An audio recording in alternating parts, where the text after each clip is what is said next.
Hello friends, this is Vikas Shah from kite technical institute.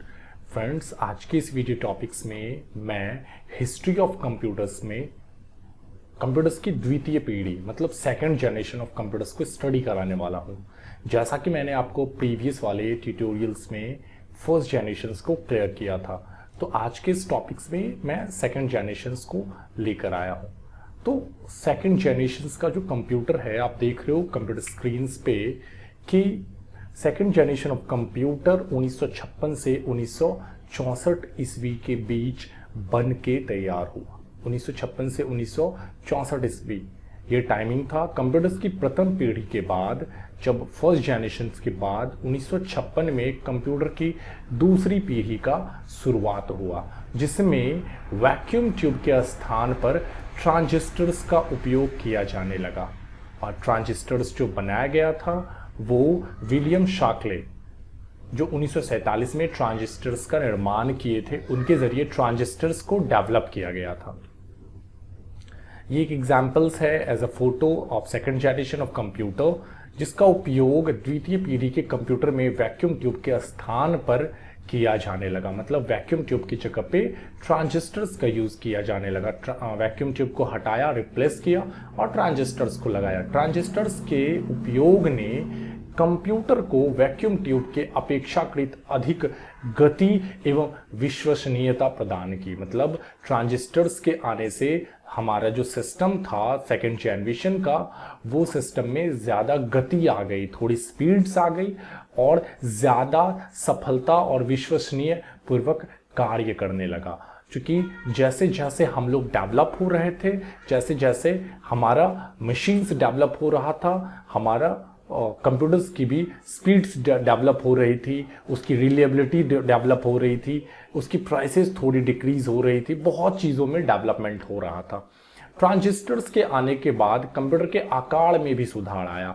इससे पहले मैंने बताया था कि 2 बेडरूम साइज का कंप्यूटर डेवलप हुआ था, लेकिन जब ये कंप्यूटर्स आया सेकेंड जनरेशन का कंप्यूटर, तो साइज, इसकी जो कंप्यूटर्स की साइजेस थी ये भी छोटी हो गई और द्वितीय पीढ़ी के कंप्यूटर प्रथम पीढ़ी के कंप्यूटर के आकार में छोटे होते चले गए।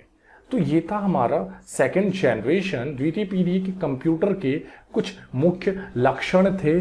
जो इसमें चेंजेस था वो था कि वैक्यूम ट्यूब के बदले ट्रांजिस्टर्स का उपयोग किया। सबसे नंबर 1 पे अपेक्षाकृत छोटे एवं ऊर्जा की कम खपत करते थे। अगर मैं एग्जांपल दूं तो फर्स्ट जनरेशन में हमारा कंप्यूटर लगभग 15,000 से 50,000 वॉट तक बिजली खपत करता था, लेकिन सेकंड में क्या हुआ कि ये धीरे धीरे घटता चला गया। इसकी बिजली की कैपेसिटी जो थी बहुत ही ज़्यादा इलेक्ट्रिसिटी कंज्यूम करती थी ये फर्स्ट में। सेकंड में इसने ये कंज्यूमशंस को घटा दिया। अधिक तेज एवं विश्वसनीय, ज़्यादा गतिशील और रिलेबल काम करने वाला, प्रथम पीढ़ी की अपेक्षा कम खर्चीले, कम खर्च में सेकंड जनरेशन का कंप्यूटर बना और इसमें कोबोल एंड फोर्टेन जैसी उच्च स्तरीय प्रोसेसिंग भाषाओं का विकास किया गया। इसमें 2 प्रोग्रामिंग लैंग्वेज को इंक्लूड किया गया था, कोबल एंड फोर्ट्रन। तो इसको आपको रखना है याद। संग्रहण डिवाइस, प्रिंटर एवं ऑपरेटिंग सिस्टम आदि का प्रयोग किया गया था। इसमें संग्रहण डिवाइस मतलब थोड़ा बहुत तो ज़्यादा स्टोरेज ऑप्शन नहीं था इसके अंदर, बट थोड़ी बहुत स्टोरेज कैपेसिटी को अपडेट कर दिया गया। प्रिंटर्स का भी वर्क इसमें स्टार्ट हो चुका था और इसके लिए ओएस भी डेवलप, मतलब ऑपरेटिंग सिस्टम, जो काम करने के लिए सिस्टम्स होती है, जो सॉफ्टवेयर्स होती है, वो ऑपरेटिंग सिस्टम्स को भी इसमें प्रयोग किया गया था। तो ये था हमारा सेकंड जनरेशन मतलब द्वितीय पीढ़ी का कंप्यूटर, जिसमें हमने इसकी कुछ बेसिक्स जानकारी और कुछ एडवांस नॉलेज को हमने इसके अंदर क्लियर किया।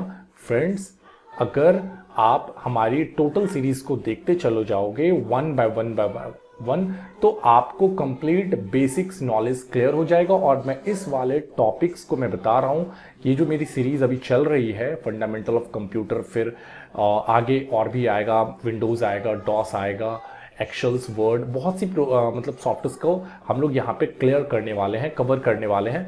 तो टोटल चीज़ बिगिनर्स टू एडवांस लेवल तक की होगी।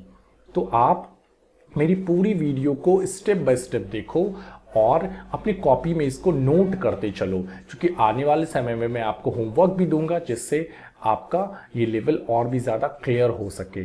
और अगर आप ट्रिपल-सी की कोर्सेज कर रहे हो, आप कोई भी कंपटीशंस के लिए तैयारी कर रहे हो, किसी बोर्ड के लिए आप तैयारी कर रहे हो, कोई स्कूल्स में आप स्टडी कर रहे हो, तो आपके लिए बहुत ही ज़्यादा ये वैल्यूएबल नॉलेज है। अगर ये आपका क्लियर होता है तो आप आसानी से उस तरह के एग्जाम्स को क्रैक कर सकते हो रिलेटेड टू द कंप्यूटर। और अगर ये आपको वीडियो अच्छी लगी हो तो प्लीज़ आप ज़्यादा से ज़्यादा अपने दोस्तों के साथ शेयर करो और लाइक करो और सब्सक्राइब तो ज़रूर करो। Thank you.